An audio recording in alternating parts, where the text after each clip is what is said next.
I'd like to welcome everybody to today's presentation of PACER's Integrative Behavioral Health. We are continuing to talk about attachment and mental health, focusing today on validation. And of course, I'm your host, Dr. Elise Snipes. So validation is really pretty straightforward. Validation communicates, hey, I hear you. Your thoughts, wants, and needs are valid and important, and I'm not going to try to minimize or take them away. And that is really important to focus on. Sometimes we want to make our loved ones feel better. We want to make the hurt stop. But it is their feelings, it is their thoughts, and they should be empowered to choose when they are ready to let those go, when they are feeling safe enough to let those go. So we're not going to try to take them and tell them, oh, you shouldn't feel that way, or hey, let me do something to make you feel better so you stop hurting. Well, if they're hurting, let's figure out why they're hurting and help them figure out how to solve it instead of trying to put numbing cream on the wound, so to speak. So validation communicates that what you're saying is important. And again, we're going to go back to it's important to be able to validate yourself.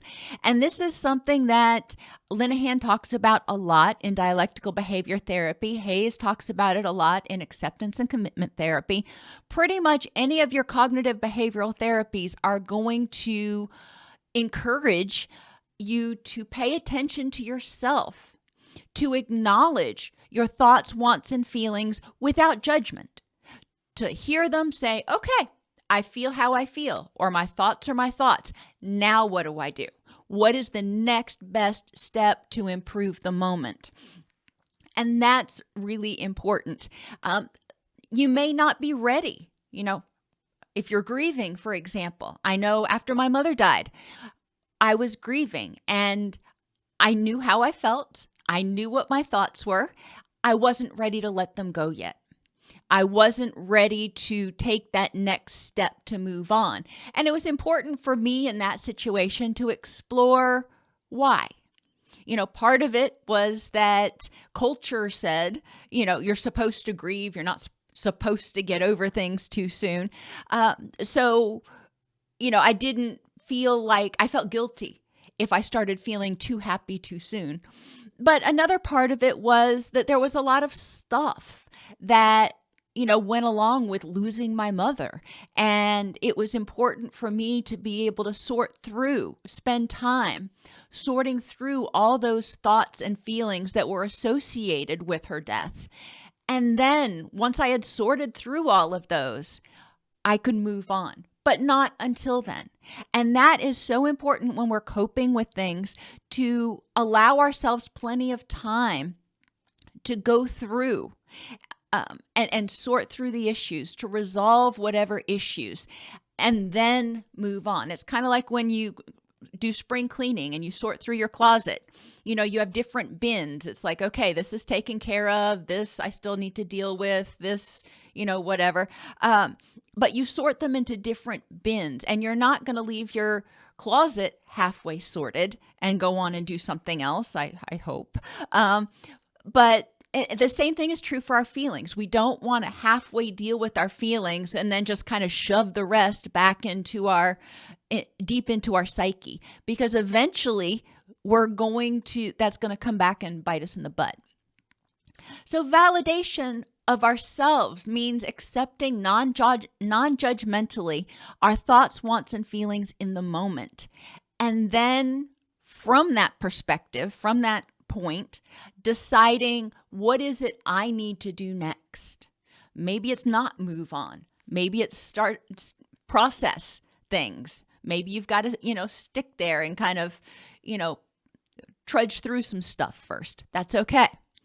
Same thing is true with other people. We want to validate them, and it doesn't mean we agree necessarily with what they're feeling.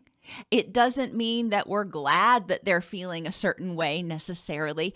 It means that we are acknowledging that they feel how they feel and they think what they think. We all come from our own, what they call phenomenological reality, which is, I don't know why they had to come up with such a flowery name for it. But we all have our own perspective that has been shaped by our experiences.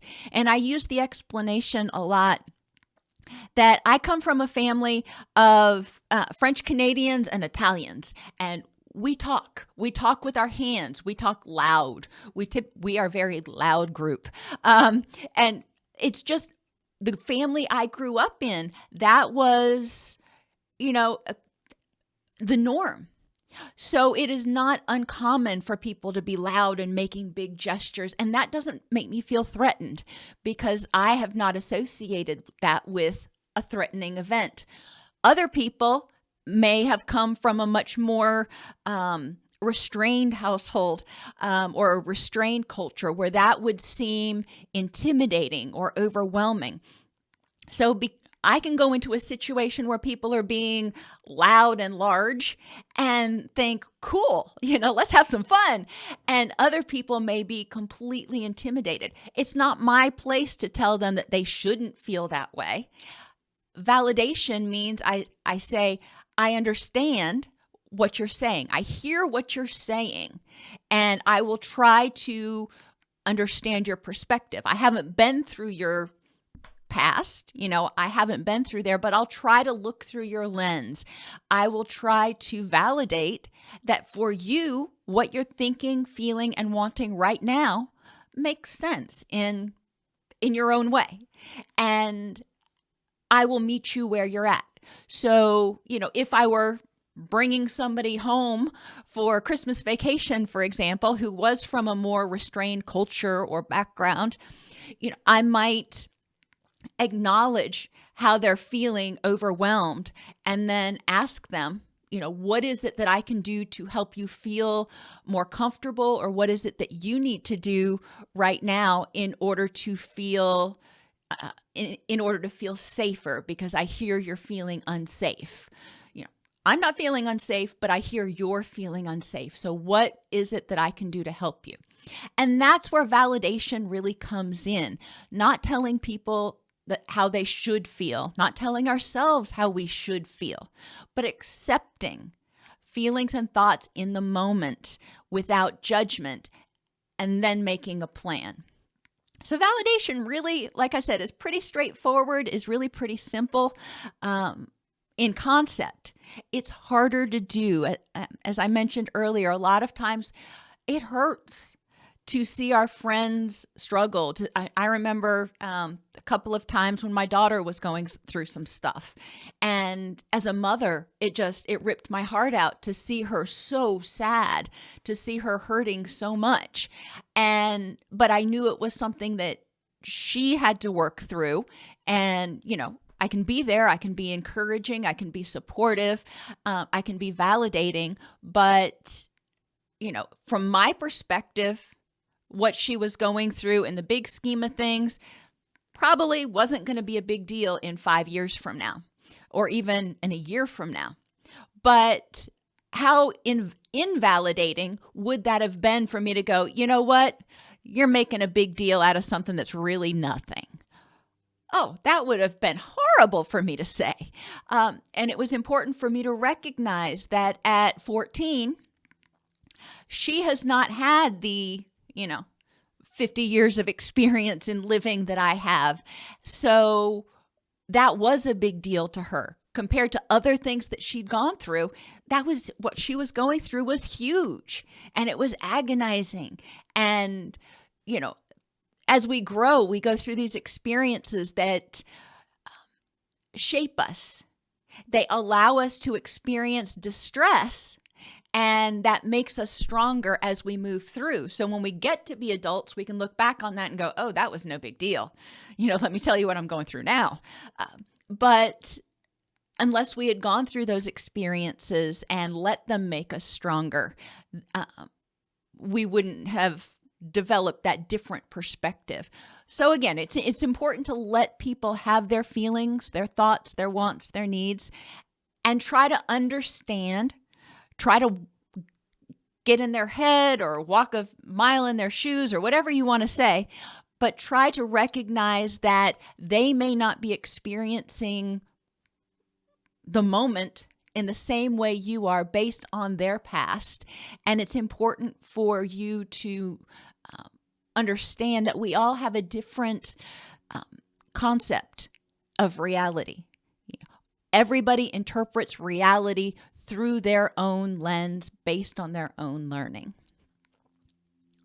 Are there questions about validation or how that applies to developing healthy relationships or secure attachment?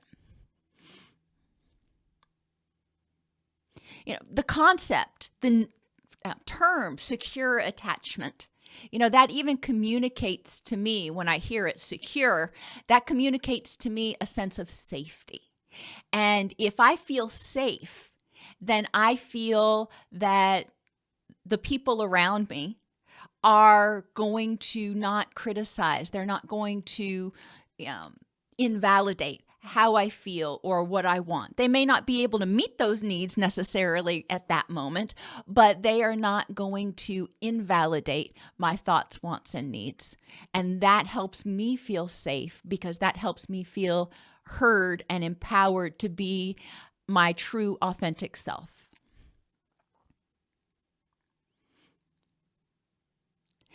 Everybody, have an absolutely fabulous day. Tomorrow, we will be finishing up this series and we will be talking about encouragement and support, which sound a lot alike, but they are slightly different. And that puts the bow on the characteristics of secure attachment. Remember, it's consistency, responsiveness, attention, validation, encouragement, and support.